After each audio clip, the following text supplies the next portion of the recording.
J.K. Yadav Films present.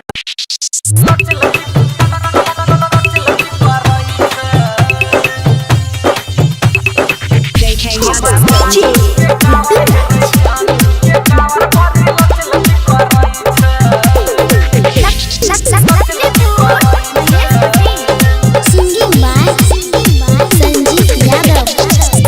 हमर जानू के कावा बड़ी लच लच करई छै। हमर जानू के कावर हेरे मालू के कावर बड़ी लच लच करई छै। बाबा के धमई के झटपट चलै छै। हमर जानू के कावा बड़ी लच लच करई छै। हमर मालू के कावर हेरे जानू के कावर बड़ी लच लच करई छै।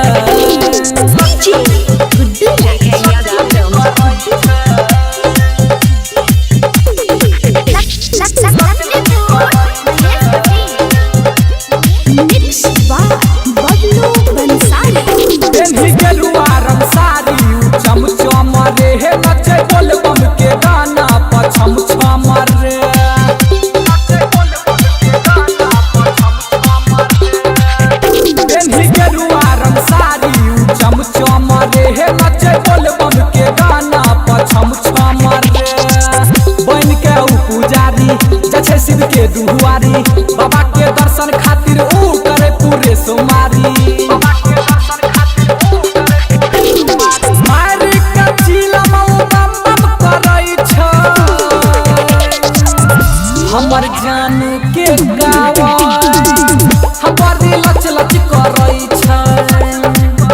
हमर जानू के कावर हेरे मालू के कावर बड़ी लच लच करई छै।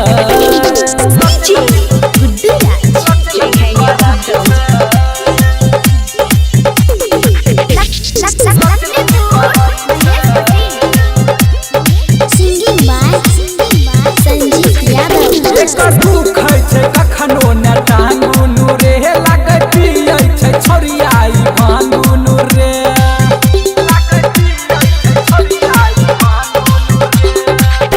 एकर दुख छै कखनो न टांगुनु रे लगती छै छोरियाई भांगुनु रे।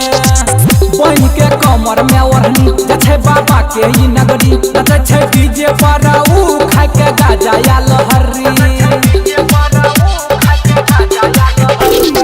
राइटर मनी संजीत बम बम करई छै। हमर मालू डीजे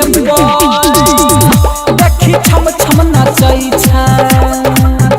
हमर मालू डीजे पर हेरे जानू डीजे पर देखी छम छम नचई छै।